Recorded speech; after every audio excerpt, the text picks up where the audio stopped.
Hello বন্ধুরা, আসসালামু আলাইকুম। পাপড়ি মাশরুম অ্যান্ড অ্যাগ্রো ফার্মের পক্ষ থেকে সবাইকে শুভেচ্ছা। আশা করি সবাই ভালো আছেন। একজন শ্রদ্ধেয় উদ্যোক্তা জানতে চেয়েছেন যে গরমে টিনের ঘরে কি মাশরুম চাষ করা যায়।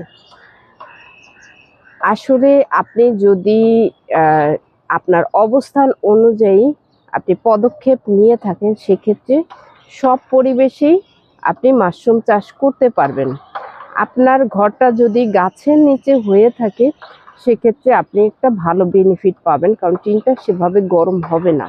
আর যদি আপনার সরাসরি রোদ পড়ে, কোনো গাছ না থাকে, যে আপনার ঘরটার উপরে যদি গাছের একটা ছায়া না থাকে, সেক্ষেত্রে আপনার করণীয় হয়েছে আপনি টিনের নিচ দিয়ে ককশিট দিতে পারেন, অথবা ছন দিয়ে ঢেকে দিতে পারেন।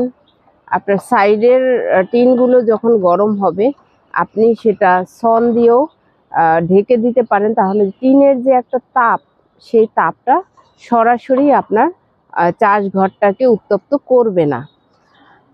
আপনার অবস্থান অনুযায়ী আপনাকে পদক্ষেপ নিয়ে মাশরুম চাষ আপনি করতে পারবেন। এখন আপনার ঘর যদি করা থাকে সেক্ষেত্রে একরকম, আর যদি না করা থাকে সেক্ষেত্রে আপনি ঘরটা করার জন্য বিবেচনা করে তারপরে আপনি ঘরটা করবেন, যাতে আপনি 12 মাস মাশরুম চাষ করতে পারেন। মাশরুম চাষের জন্য তাপমাত্রা 28 থেকে 30 সব থেকে সুন্দর একটা তাপমাত্রা।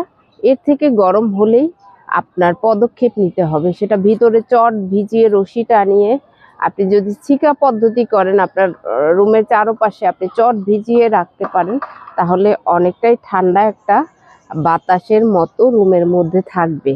তবে আবার চট যদি শুকিয়ে যায়, সেক্ষেত্রে কিন্তু আবার চট গরম হয়ে যায়। এই বিষয়টা আপনাকে অবশ্যই খেয়াল রেখে চাষ করতে হবে। আমার যেমন টপ ছাদে খামার, এই যে গাছপালা দেখছেন, ছাদ কৃষি, এটার নিচেই আমার মাশরুম খামার। তো আমি কিন্তু আমার মতো করে আমি চাষ করছি। অনেকেই বলে থাকেন যে টপ ছাদে হবে না, কিন্তু আপনি যদি সঠিকভাবে ব্যবস্থা নিয়ে মাশরুম চাষ করতে পারেন, সেক্ষেত্রে অবশ্যই আপনি পারবেন।